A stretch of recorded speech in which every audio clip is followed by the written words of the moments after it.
My mom drained my trust fund, saying it was for my own good. I stared at the bank statement until the numbers blurred together, but no matter how many times I blinked, the balance remained the same, $247.83. This had to be a mistake. The trust fund my dad set up before he died was supposed to have over $180,000. I'd been carefully tracking it since I turned 18, watching it grow, knowing it was there for my final semester of college and to help me start my adult life. Dad had been so specific about that in his letter, the one he wrote when the cancer got bad. This is for your future, kiddo. College, maybe a down payment on a house, whatever you need to get started right. My hands shook as I called the bank's customer service line, certain there had been some system error. After 20 minutes on hold and another 15 minutes of the representative checking and double-checking, the truth hit me like a sledgehammer. I show a series of withdrawals authorized by Sarah Chen, the secondary account holder, the woman explained in her professionally sympathetic voice. The largest was $127,000 on March 15th, then several smaller amounts over the following months. The most recent withdrawal of $48,000 was just last week. Sarah Chen. My mother. I drove to her house in Maplewood like a woman possessed, my beat-up Honda practically smoking as I pulled into the circular driveway. The same driveway I'd shoveled snow from every winter growing up, back when we lived in a modest split level across town. Now Mom and her new husband Rick lived in this gaudy McMansion with its marble lions flanking the front door and the 3-car garage housing his BMW, her Lexus, and Rick's ridiculous boat. Sweetheart. Mom opened the door with her usual bright smile, the one that used to comfort me after nightmares but now made my stomach churn. What a lovely surprise. I was just telling Rick we haven't seen you since. Where's my money, Mom? Her smile faltered for just a second before snapping back into place. What money, honey? Come in, come in. You look tired. Are you eating enough? I know how you college kids. My trust fund, Mom. Dad's trust fund. It's gone. The color drained from her face, but she kept that practiced smile. Rick appeared behind her, beer in hand, his thinning hair slicked back like he was still the hotshot real estate developer he claimed to be rather than the failure everyone knew he'd become. Sarah, what's she talking about? Rick's voice had that edge it always got when money came up. Mom guided me into their living room with its white leather furniture and crystal chandelier, all purchased, I now realized, with my inheritance. Sit down, Emma. Let me explain. Explain what? How you stole from me. How you took the money Dad specifically left for my future. My voice cracked on the word future, and I hated myself for showing weakness. I didn't steal anything. Mom's voice turned sharp, defensive. That money was making you complacent. You were relying on it instead of learning to work for what you want. I was protecting you from becoming entitled, like your father worried you might. Dad worried I'd become entitled. Dad worked 2 jobs to support us. And look how that turned out, she snapped. He worked himself to death by 45. I won't let you make the same mistakes. Rick cleared his throat. Maybe I should. Stay, Mom commanded, then turned back to me. Everything I did was for your own good, Emma. For my own good. I laughed, but it came out hollow and bitter. Mom, I've been working 25 hours a week at Target while taking 18 credit hours. I've been eating ramen for dinner 4 nights a week and driving a car that's older than some of my classmates. How exactly was I being entitled? Mom's jaw tightened. You were coasting, Emma. Living in that cheap apartment, working some dead-end retail job, but never really worried because you knew the money was there. That's not how the real world works. The real world? I gestured around their obscenely decorated living room. Is this the real world, Mom? Because last I checked, you haven't worked since you married Rick 3 years ago. Rick shifted uncomfortably. Now hold on.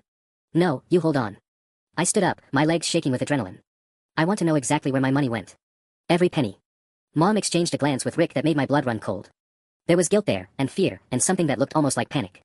Some of it went to investments, Mom said carefully. Rick had some promising opportunities. Your stepfather's company had a temporary cash flow problem, Rick interrupted, puffing out his chest. The restaurant industry has been brutal since COVID. But we're turning it around. The new location in Westfield is going to be huge. Restaurants? I stared at them both. You invested my college money in restaurants? The same restaurants that have been failing for the past 2 years. Rick's face flushed red. They're not failing. It's a temporary setback. The return on investment will be significant once we... How much? I cut him off. How much of my money went to your failing businesses? The silence stretched between us like a chasm.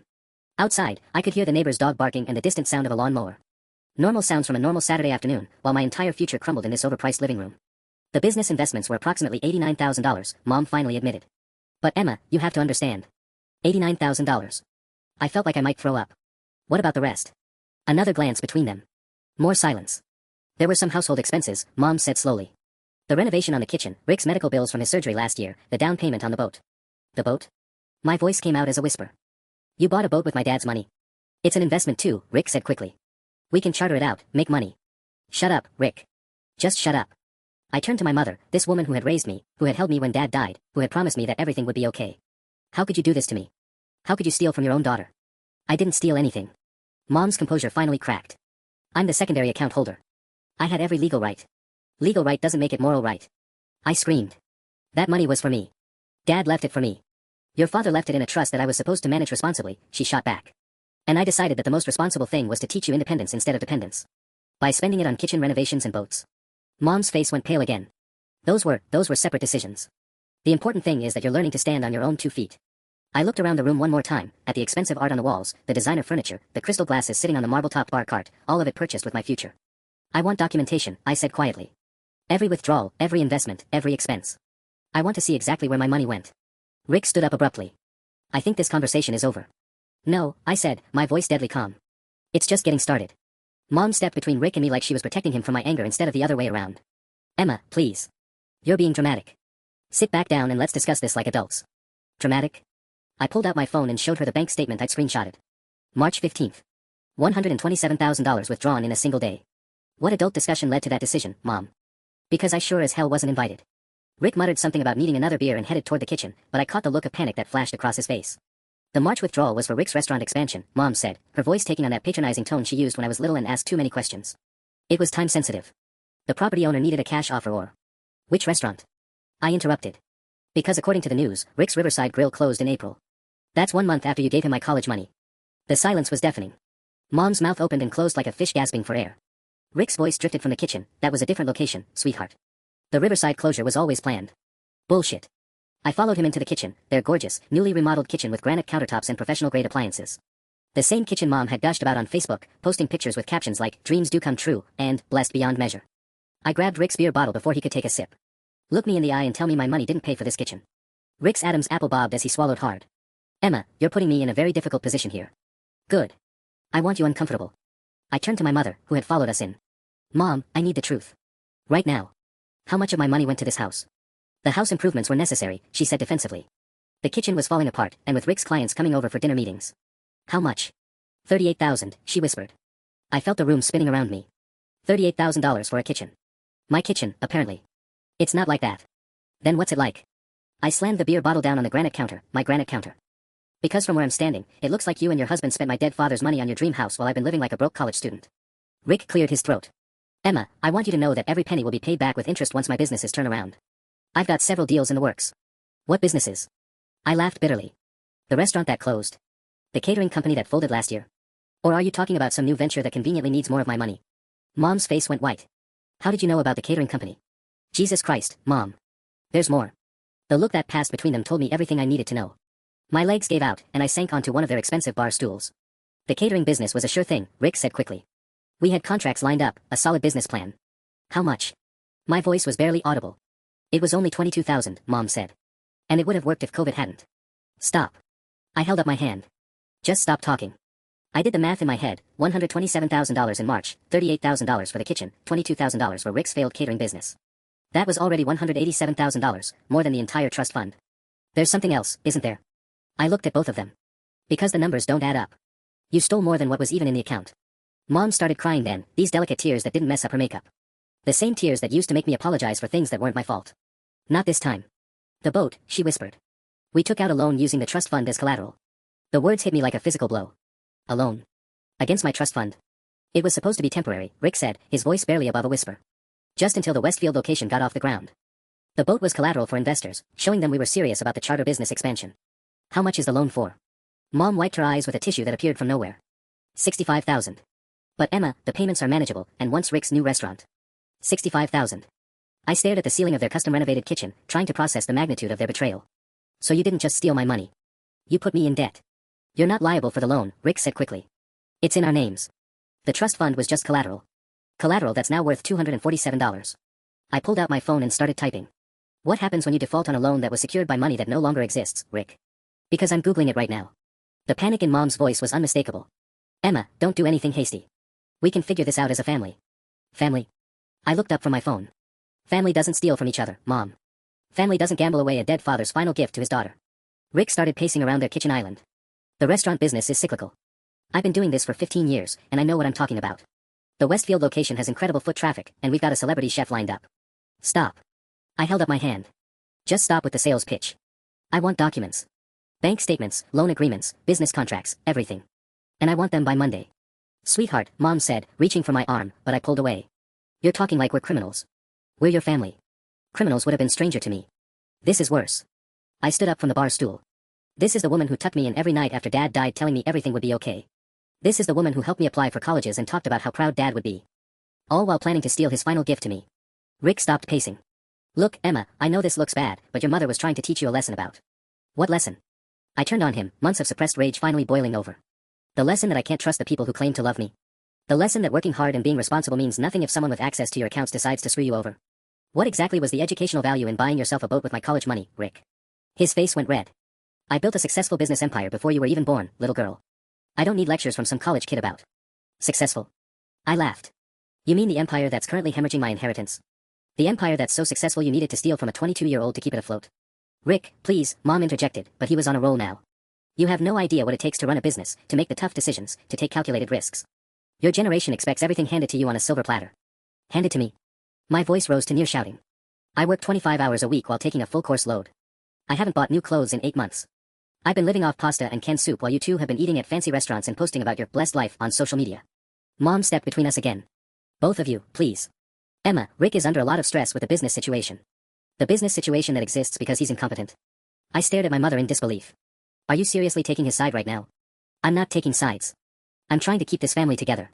There is no family left to keep together, Mom. You made sure of that when you chose his failing restaurants over your daughter's future. The kitchen fell silent except for the hum of their expensive refrigerator.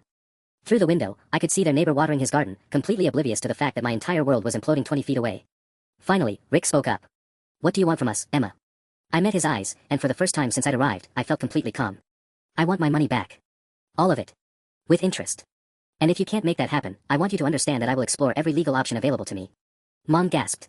Emma, you can't be serious about involving lawyers. Watch me. Actually, Rick said, setting his beer down with a sharp clink, maybe you should involve lawyers, Emma. Because then you'll find out that everything we did was completely legal. Something in his tone made my blood run cold.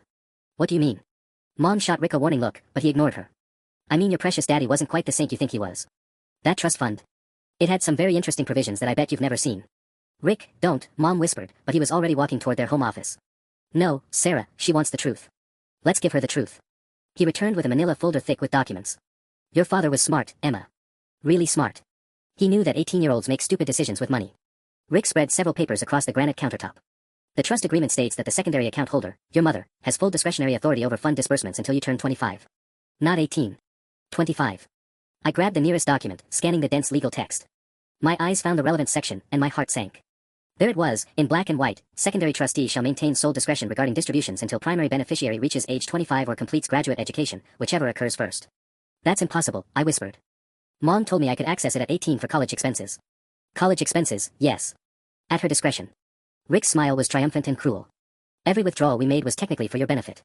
The kitchen renovations. They increased the value of your childhood home, an asset you might inherit someday. The restaurant investments. Building generational wealth for the family. Mom finally found her voice. Rick, stop it. This isn't helping. Isn't helping what? She wanted documentation. Here's her documentation. He flipped to another page. Look at Clause 14b, Emma. Trustee may invest trust assets in business ventures deemed beneficial to the beneficiary's long-term financial education and family stability. I read the words 3 times before they sank in. Dad wrote this? Every word, Rick confirmed. He was worried about spoiled rich kid syndrome. Didn't want you blowing through the money on spring break trips and designer handbags. But he left me a letter, I said desperately. He said the money was for college and getting started in life. Mom's face crumpled. Emma, honey, your father wrote that letter when the diagnosis was terminal. He was on heavy pain medication. The trust document was written 2 years earlier when he was thinking clearly. The kitchen started spinning around me.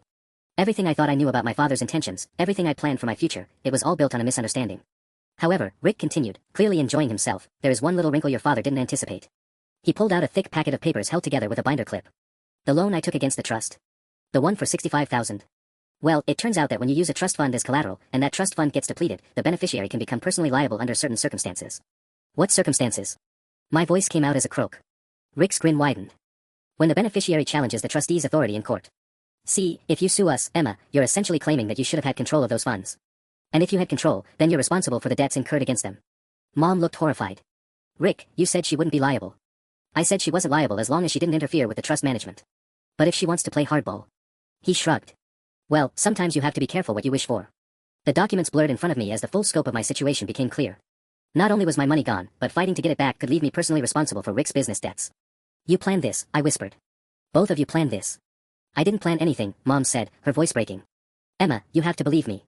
When Rick showed me those provisions in your father's trust document, I thought maybe he was right. Maybe your dad did want you to learn independence first. Bullshit. I grabbed the trust documents, flipping through pages of legal jargon. When did Rick first see these papers, Mom? Because I'm betting it wasn't after you two got married. The look that passed between them was all the confirmation I needed. He was helping me organize Dad's estate papers in 2019, Mom admitted quietly. Right after we got engaged. 2 years before you started stealing from me. I felt like I was going to be sick. So this whole thing, the lectures about independence, the concern about me becoming spoiled, it was all just cover for the fact that you found a legal way to spend my inheritance. Rick straightened his shoulders. I prefer to think of it as maximizing family assets. That trust was just sitting there earning minimal interest while I had time-sensitive investment opportunities that could have tripled its value. Opportunities that failed spectacularly, I shot back. Rick's Riverside Grill, bankrupt after 4 months. Elite Catering Solutions, dissolved after 8 months. What's your success rate again? Because from where I'm standing, it looks like you have a perfect track record of destroying everything you touch. His face went purple. You little brat. Rick. Mom stepped between us again. Don't you dare talk to my daughter like that. Your daughter. Your daughter is threatening to sue us into bankruptcy. She's talking about sending her own mother to prison over money that was legally spent according to her father's explicit instructions. Legal doesn't make it right, I said, my voice deadly quiet. And Dad's explicit instructions didn't include buying boats and granite countertops. Mom sank onto one of the bar stools, looking older than I'd ever seen her. Emma, what do you want me to say? That I made mistakes. Fine. I made mistakes. But I genuinely believed I was helping you become stronger, more independent. When? I slammed the trust document down on the counter. When exactly did you believe that? Was it when you spent $38,000 on this kitchen? Or when you co-signed for Rick's boat loan? At what point in your shopping spree did you think, this granite countertop is really going to teach Emma about independence? Tears streamed down her face now, and for a moment I almost felt sorry for her. Almost. I got caught up, she whispered. Rick was so confident about the restaurant expansion, and the loan seemed temporary, and I thought by the time you found out, we'd have made enough profit to pay everything back with interest. You'd never have to know. But I did find out. Because your husband's business acumen is apparently as fictional as his concern for my financial education. Rick slammed his fist on the counter. That's enough. You want to know the truth, Emma? The whole truth. Your mother was struggling financially before I came along. The mortgage on your old house, your father's medical bills, the credit card debt she'd been hiding, she was 6 months from bankruptcy when we met. Mom went white as paper. Rick, don't. No, she wants transparency. Let's be transparent. Rick pulled out his phone and started scrolling. Your mother owed $43,000 in medical debt from your father's cancer treatment. The insurance didn't cover experimental treatments, did it, Sarah? I stared at my mother, who had buried her face in her hands. Is that true? The treatments gave your father 8 more months, she said through her tears. 8 months we wouldn't have had otherwise. I'd make the same choice again. Something twisted in my chest, anger and sympathy and confusion all tangled together. Why didn't you tell me? Because you were 18 and grieving and about to start college. I didn't want you to worry about money when you should have been focused on your future. Rick's voice cut through the moment like a knife. So I paid off her debts, Emma. $43,000 in medical bills, plus another $12,000 in credit cards she'd maxed out keeping the house afloat after your dad died. That's $55,000 of my money that saved your precious childhood home. Money that came from where? I asked, though I already suspected the answer. Initial investment from the trust fund, Rick said smugly. March 15th withdrawal, remember? It wasn't all for the restaurant. $55,000 went to cleaning up your mother's financial mess. I felt like I was drowning. Every answer led to 3 more questions, every revelation made the situation more complicated. My mother had hidden crushing debt to protect me from worry, but then she'd hidden the solution too, a solution that involved sacrificing my future. So the choice was between your financial security and mine, I said finally. And you chose yours. Mom looked up at me with red, swollen eyes. I chose to keep our family afloat. I chose to make sure you could finish college without worrying about losing your childhood home. I chose to trust that Rick's business plans would work out and we could pay everything back before you ever needed to know. But they didn't work out. None of them worked out. And now instead of dealing with your debt, we're dealing with mine too. Rick crossed his arms over his chest. Which brings us back to my original point. You can pursue legal action if you want, Emma, but you'll be opening yourself up to personal liability for business debts that currently aren't your responsibility. Is recovering money that's already spent really worth risking your financial future? I looked around their kitchen one more time, at the granite and stainless steel and custom cabinets that represented my lost opportunities. Then I looked at my mother, broken and crying and still somehow expecting me to forgive her for choosing her husband's dreams over my father's final gift. I'll let you know, I said, gathering up the trust documents. After I talked to my own lawyer. The law office of Martinez and Associates smelled like leather and disappointment. I'd spent my last $100 on this consultation, money that should have gone toward next month's rent, but I was desperate for answers that didn't come wrapped in Rick's smug threats. Jennifer Martinez was younger than I'd expected, maybe early 30s with kind eyes and a no-nonsense demeanor that put me at ease immediately. She'd reviewed all the documents I'd emailed ahead of our meeting, and her expression grew grimmer as she flipped through the printed copies. Your stepfather is technically correct about the trust provisions, she said, adjusting her glasses. Your father did grant your mother broad discretionary authority until you turned 25. However, there's a significant legal concept called breach of fiduciary duty that Rick conveniently didn't mention. My heart jumped. What does that mean? It means that even though your mother had legal authority to make withdrawals, she was still obligated to act in your best interests, not her own. Jennifer pulled out a yellow legal pad and started taking notes. Spending $38,000 on kitchen renovations for her personal residence. That's pretty clearly for her benefit, not yours. What about the medical debt? She said it was from Dad's cancer treatments. Jennifer's expression softened. That's more complicated.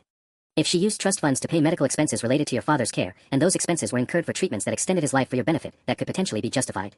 But we'd need documentation proving the debt was legitimate and directly related to his care. Rick said he paid $55,000 to cover medical bills and credit cards. Did he provide proof of those payments? Receipts, bank statements, correspondence with medical providers or credit card companies? I shook my head. He just claimed it during our argument. For all I know, he made up those numbers to justify the withdrawals. Jennifer made another note. We'll definitely want to verify those claims. Now, about this loan situation, Rick is partially correct but also misleading you. Yes, challenging the trust could potentially expose you to liability, but only if the court determines that you should have had control of funds that were used as collateral. So I could end up owing $65,000. Worst case scenario, possibly. But Emma, here's what Rick isn't telling you. If we can prove breach of fiduciary duty, your mother and stepfather become personally liable for replacing the misused funds, regardless of the original trust provisions. They can't use your money inappropriately and then threaten you with debt to keep you quiet. For the first time in days, I felt like I could breathe properly. So I might actually have a case. You might have a very good case. The kitchen renovation alone is pretty damning. There's no reasonable argument that granite countertops in her home serve your financial interests. Jennifer leaned forward.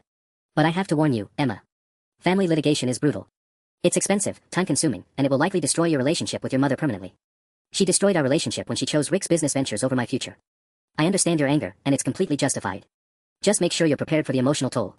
Jennifer flipped to a fresh page. There's another option we should discuss. Before filing suit, we could send a formal demand letter outlining the breach of fiduciary duty and requesting full restitution within 30 days. Would that actually work? Sometimes. Especially if they realize how much legal trouble they're facing. Your mother might not understand the difference between having discretionary authority and having the right to misuse funds for personal benefit. I thought about Mom's tears, her claims that she was trying to teach me independence. She seemed to genuinely believe she was doing the right thing. That's either remarkable self-deception or an Oscar-worthy performance, Jennifer said dryly.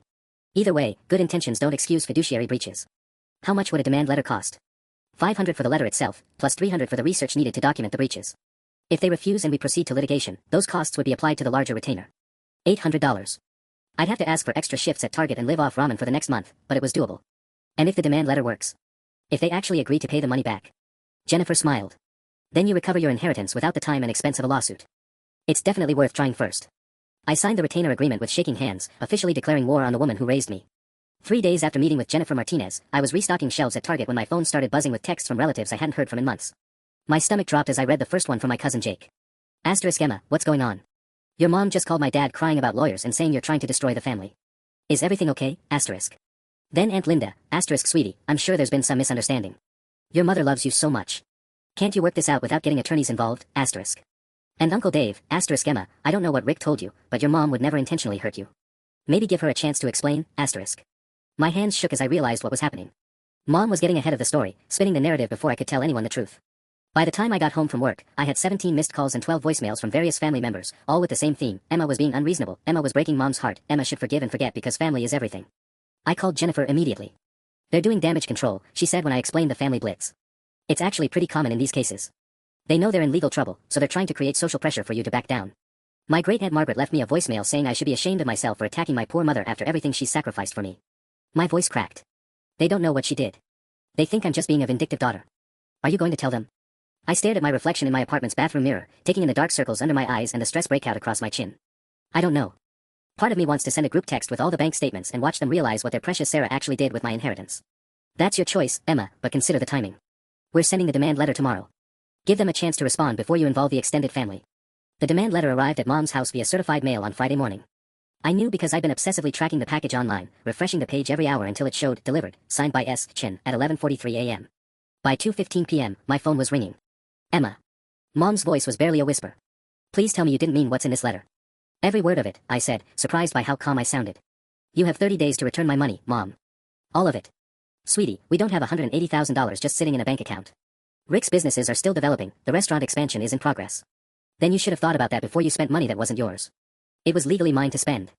Her voice rose to near hysteria. The trust document clearly states. The trust document doesn't give you permission to commit breach of fiduciary duty. My lawyer explained the difference. There was a long pause. When Mom spoke again, her tone had changed completely. Rick wants to talk to you. I don't want to talk to Rick. Emma, please. He's looked into the legal issues, and there are things your lawyer isn't telling you. Complications that could make this very expensive for you if you pursue it. Something cold settled in my stomach. What kind of complications? Just, please come over tonight. Let's discuss this as a family before lawyers get more involved. The smart thing would have been to refuse, to let Jennifer handle all communication from now on. But I needed to know what new threat Rick had discovered, what fresh nightmare awaited me in this situation that kept getting worse. Fine, I said. But I'm recording the conversation, and anything you say can be shared with my attorney. Emma. Those are my terms, Mom. Take them or leave them. Another pause. Then, come at 7. Rick will make sure we have all the relevant documents ready for you to review. As I hung up, I realized that somewhere in the past week, I'd stopped thinking of her as my mother and started thinking of her as the opposition. The woman who used to braid my hair and make me chocolate chip pancakes on Sunday mornings had become someone I needed to protect myself from. The transformation should have been heartbreaking. Instead, it just made me angry. I arrived at Mom's house at exactly 7 o'clock, my phone already recording in my jacket pocket. The circular driveway felt different now, like approaching enemy territory instead of coming home. Rick's BMW was parked at an aggressive angle, as if he'd been pacing in the driveway and jumped out mid-turn. Mom opened the door before I could knock. She looked terrible. Her usually perfect makeup was smudged, her hair pulled back in a messy ponytail I hadn't seen since Dad's funeral. For a split second, I felt sorry for her. Then I remembered my $247.83 bank balance and the feeling passed. Emma, thank God you came. She reached for me, but I stepped back. Rick's been on the phone with his attorney all afternoon. There are things about your father's trust that even we didn't know. Rick was waiting in the living room, surrounded by manila folders and legal documents spread across their glass coffee table like battle plans. He looked up when we entered, his expression unreadable. Sit down, Emma. Please. His voice was different, less aggressive, almost respectful. That scared me more than his earlier threats. I remained standing. What did you find? Rick held up a thick document I'd never seen before. Secondary trust provisions. Filed separately from the main agreement, sealed until the primary beneficiary challenges the initial trust management. My blood went cold. What does that mean? It means your father was even more paranoid about money than we thought. Rick's voice was grim. When you filed that demand letter through your attorney, it triggered the release of additional restrictions. Mom sat heavily on their white leather couch. Emma, your father included provisions for what happens if you contest the trustee's decisions before age 25. I felt like the floor was shifting beneath my feet. What kind of provisions? Rick read directly from the document. Should the primary beneficiary seek legal counsel to contest trustee decisions prior to reaching age 25, said beneficiary forfeits all rights to trust assets and assumes full liability for any debts incurred through trust management. The words hit me like a physical blow. That's not possible. Dad wouldn't have done that to me. There's more. Rick flipped the page. Any legal action initiated by the beneficiary automatically transfers trust authority to a court-appointed administrator, with all associated legal fees deducted from remaining trust assets. You're lying. But even as I said it, I could see the official court seal at the bottom of the document. Mom's voice was barely a whisper. Emma, by hiring that lawyer, you've triggered a complete forfeiture clause. According to this, you no longer have any legal claim to the trust money, and you're now personally responsible for the $65,000 loan. I grabbed the document from Rick's hands, scanning the legal text frantically.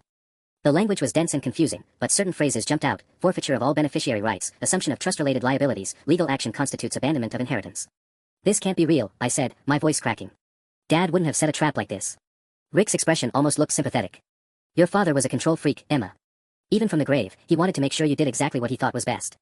I pulled out my phone with shaking hands. I'm calling Jennifer. She'll know if this is legitimate. Good idea, Rick said. But you should know, we're not the ones who discovered this provision. The court administrator called us this morning to schedule the asset transfer hearing. Mom started crying again. Emma, I'm so sorry. If I'd known about these secondary provisions, I never would have let you file that demand letter. Let me. I stared at her in disbelief. You stole my money and lied about it, but you're sorry I found out about a legal trap you had no idea existed? That's not what I meant. My phone rang before she could finish. Jennifer Martinez's name appeared on the screen. Emma, we have a problem, Jennifer said without preamble. I just received a call from the probate court. There were sealed provisions in your father's trust that I wasn't given access to during my initial review. The forfeiture clause, I said numbly. You know about it? Rick just showed me the documents. Is it real? There was a long pause. I'm afraid so. I've seen complex trusts before, but nothing quite this restrictive. Your father essentially created a legal mousetrap designed to prevent you from challenging the trustee's authority. I sank onto Mom's couch, feeling like my legs wouldn't hold me anymore. So what happens now? We need to meet first thing Monday morning. There might be ways to challenge the validity of such extreme provisions, but I'll be honest, it's going to be an uphill battle. Rick leaned forward as I hung up. Emma, there's something else you need to understand. That court hearing on Thursday. It's not just about transferring trust authority. The judge is also going to rule on your personal liability for the loan. Meaning what? Meaning you have 4 days to decide if you want to continue fighting this, knowing that you'll probably lose everything and end up $65,000 in debt, or... He paused dramatically. Or what? Mom wiped her eyes. Or we can make this go away, Emma. Rick's been working on something. My stomach twisted. What kind of something? Rick pulled out another folder. A settlement agreement. You drop the legal action, the trust reverts to its original management structure, and we agree to pay you $25,000 from my personal savings as compensation for the misunderstanding. $25,000. I laughed bitterly. You stole $180,000, and you're offering me $25 back. It's more than you'll get if you continue with the lawsuit, Rick said matter-of-factly. And it protects you from personal liability for the loan. Mom reached for my hand. Emma, please.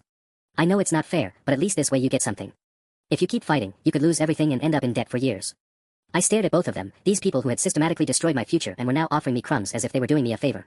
I need time to think, I said finally. Rick nodded. The settlement offer is good until Wednesday. After that, we'll have no choice but to let the court process play out.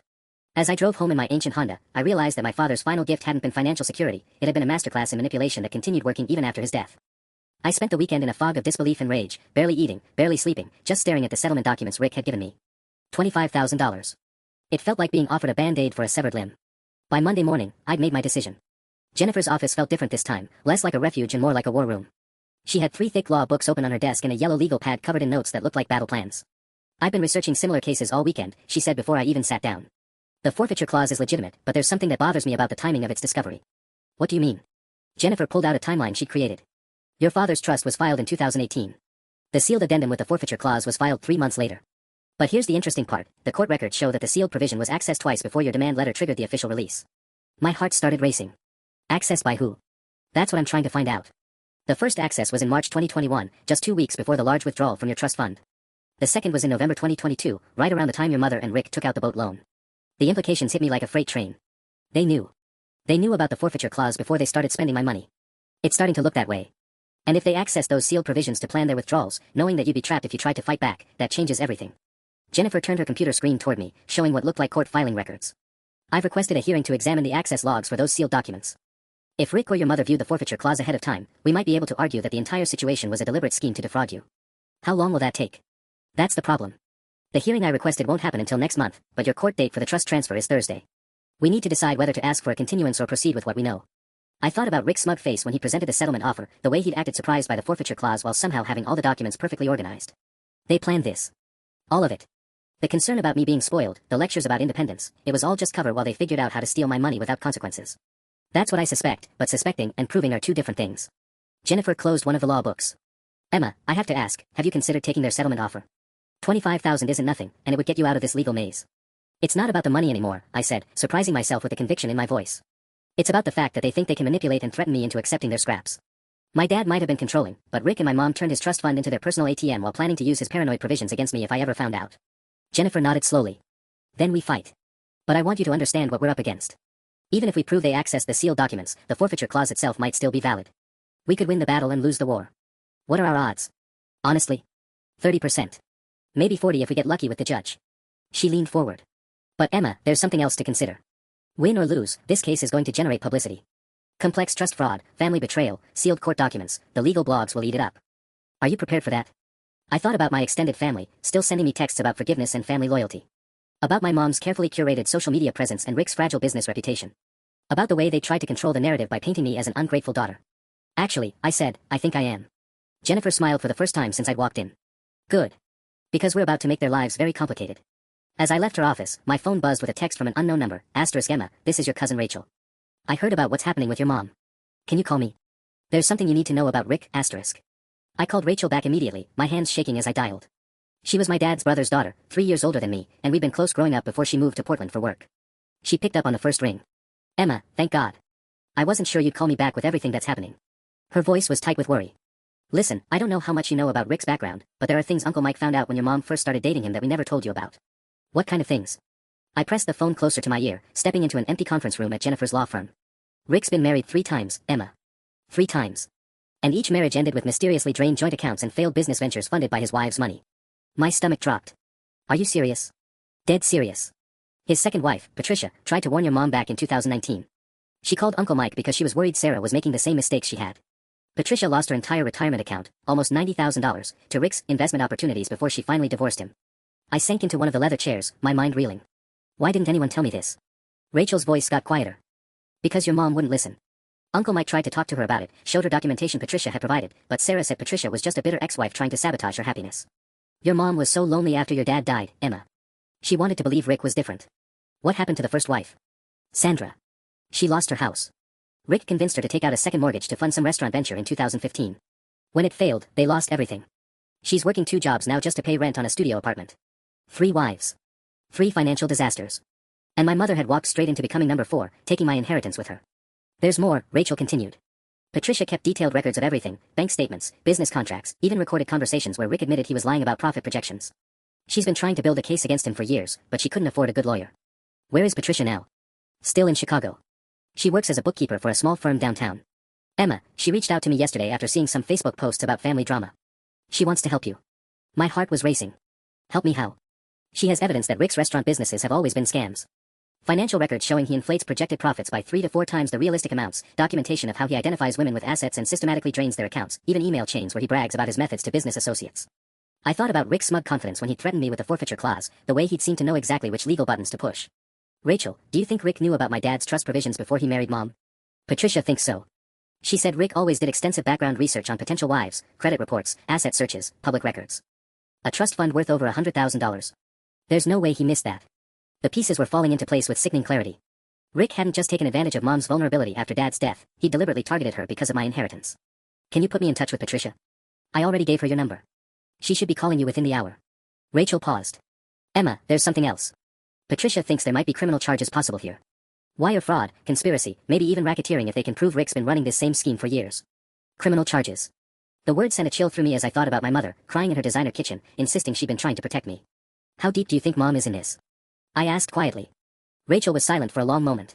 I don't know, Emma. I want to believe Aunt Sarah was just manipulated, but she had to sign documents for those withdrawals. She had to authorize the loan. At some point, she made conscious choices to prioritize Rick's needs over your future. After we hung up, I sat in that empty conference room staring at my phone, waiting for Patricia to call. Outside the window, Chicago traffic moved in predictable patterns while my entire understanding of the past 3 years crumbled and reformed. When my phone finally rang, Patricia's voice was warm but weary. Emma. This is Patricia Williams. I'm so sorry about what Rick has done to your family. But honey, we're going to stop him from doing this to anyone else. Patricia's evidence was overwhelming. She'd spent years documenting Rick's patterns, creating what looked like a FBI case file spread across her small dining room table. Bank statements, business registration documents, recorded phone calls, even photographs of luxury purchases made during each marriage that mysteriously vanished during each divorce. This is from my marriage, Patricia said, pointing to a highlighted bank statement from 2017. See this withdrawal pattern? $43,000 in March 4, restaurant equipment, then another $38,000 in May 4, kitchen renovations. The equipment never existed, and the kitchen renovation was for his personal residence, not any business property. The amounts were eerily similar to what Rick had stolen from my trust fund. I photographed every document while Patricia explained Rick's methodology.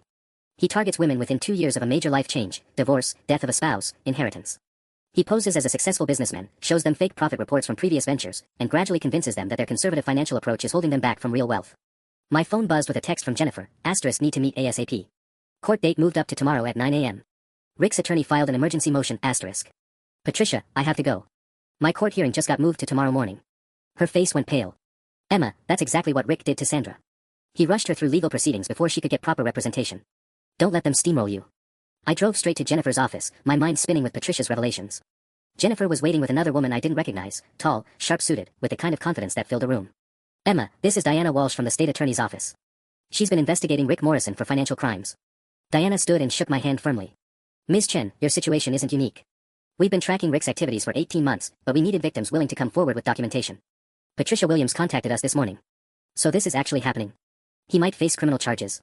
If we can prove a pattern of deliberate fraud across multiple marriages, yes. Wire fraud carries up to 20 years in federal prison. Diana opened her briefcase. But here's what concerns me about tomorrow's hearing. Rick's attorney filed an emergency motion claiming you're trying to extort your mother.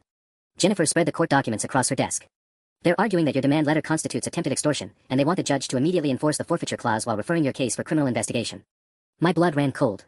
They're trying to have me arrested. It's a desperate move, Diana said. But it could work if the judge doesn't understand the full context. That's why I'm here. The state attorney's office is prepared to intervene in tomorrow's hearing with evidence of Rick's prior fraudulent activities. Jennifer leaned forward. Emma, this changes everything. If the state gets involved, this becomes a criminal matter, not just civil litigation. Are you prepared for that level of scrutiny? I thought about Patricia's weary voice, Sandra losing her house, my mother's tears that might have been calculated manipulation. What happens to my mom if Rick gets arrested? That depends on how deeply she's involved, Diana said gently. If she was genuinely manipulated, she might face minimal charges. If she was an active participant in the scheme, she could go to prison too, I finished quietly. Diana nodded. Emma, I need to ask you something difficult. We have evidence that your mother accessed those sealed trust provisions in February 2021, a full month before the first major withdrawal. The timing suggests she knew about the forfeiture trap before she started spending your money. The room felt like it was spinning. My mother hadn't just been manipulated by Rick, she'd been an active participant in planning my financial destruction. What do you need from me? I asked, my voice steadier than I felt. Jennifer and Diana exchanged glances. We need you to wear a wire tomorrow, Diana said. Before the hearing, we want you to meet with Rick and your mother one more time. Get them talking about their knowledge of the trust provisions, their planning, anything that shows deliberate intent to defraud you. They'll be suspicious. Why would I want to meet with them right before court? Tell them you're considering accepting their settlement offer, Jennifer suggested. That you're scared about the forfeiture clause and want to negotiate better terms. Rick's ego won't be able to resist gloating about how cleverly he's trapped you. Diana pulled a small device from her briefcase, barely larger than a button. This is state of the art. They'll never know you're recording. But Emma, you need to understand the risks.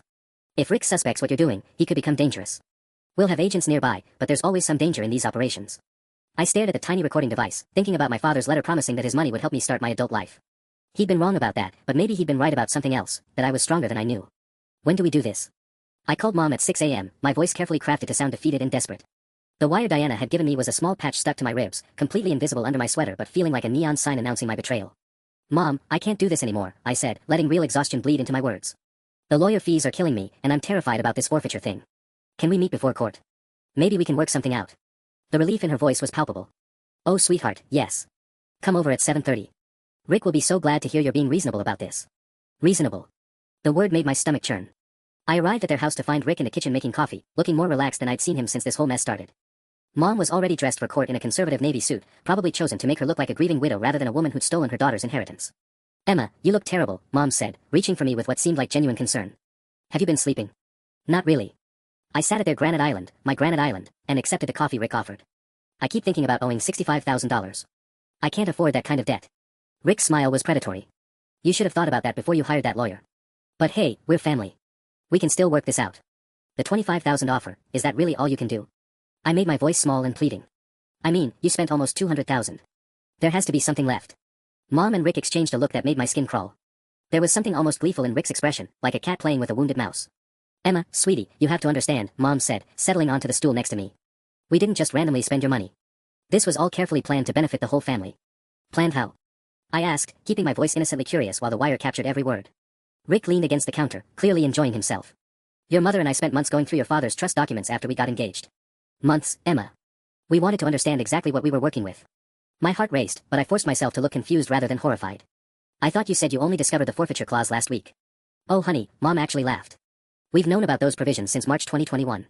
Rick's lawyer explained them to us right after we got the sealed documents unsealed. You got them unsealed. I blinked like I couldn't follow the implications. But I thought they were automatically released when I hired Jennifer. Rick's chest puffed with pride.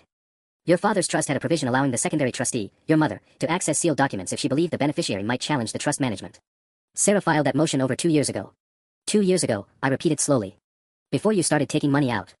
Before we started investing your money wisely, Mom corrected. Emma, we knew that if we could generate enough returns through Rick's businesses, you'd never need to know about any of this. You'd get your trust fund at 25 with interest, and everyone would win. But the restaurants failed, I said quietly. Rick's jaw tightened. The restaurants were sabotaged by COVID and incompetent staff. The business models were sound. If we had another 6 months. Rick, don't, Mom warned, but he was already in full justification mode. No, Sarah, she needs to understand how close we came to pulling this off. The Riverside location was turning a profit until that kitchen fire in February. The catering business would have exploded if we hadn't had that food poisoning incident at the Morrison wedding. These weren't failures, they were bad luck. What about the boat? I asked. How was that supposed to benefit me? Mom's cheeks flushed. The boat that was more for Rick's networking. He needed to maintain a certain image for potential investors. Networking, I repeated flatly. Rick slammed his coffee mug down. You think success just happens, Emma? You think I built my reputation by driving around in some beat-up Honda? Image matters in business. The boat, the house renovations, the right clothes, the right restaurants, it's all investment in a lifestyle that attracts serious money. Whose money? I asked quietly. Money that would have tripled your inheritance if you'd just been patient, Rick snapped. Instead, you got greedy and impatient, just like your father always worried you would. Mom reached for my hand. Emma, please. We can still make this work. Take the $25,000 now, and when Rick's new restaurant opens next year, we'll give you a percentage of the profits. You could end up with more than the original trust fund was worth. I looked at both of them, my mother and her husband, sitting in their stolen luxury, offering me crumbs from my own inheritance while threatening me with bankruptcy if I refused to accept their generosity. What if I say no? I asked. What if I want to fight this in court? Rick's mask finally slipped completely. Then you're an idiot, Emma. We planned this perfectly. Every withdrawal was legal, every document was filed properly, and thanks to your father's paranoid bullshit, you can't touch us. You'll walk out of that courtroom with nothing but debt and the knowledge that you destroyed your relationship with your mother over money that was never really yours anyway. Mom squeezed my hand. It doesn't have to be that way, sweetheart. Just accept the settlement. Let us handle the business side of things. You're young, $25,000 is enough to get you started, and you'll have learned valuable lessons about how the real world works. I looked at my mother's face, searching for any hint of the woman who had raised me, who had sung me lullabies and taught me to ride a bike and promised me that everything would be okay after Dad died.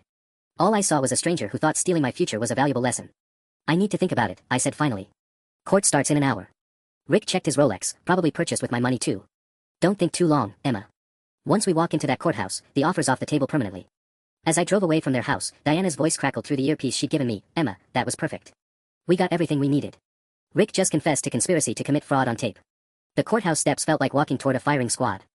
Jennifer met me at the security checkpoint with Diana and another man I didn't recognize, tall, graying, with the kind of weathered face that suggested he'd seen every variety of human deception. Emma, this is Detective Mark Rodriguez.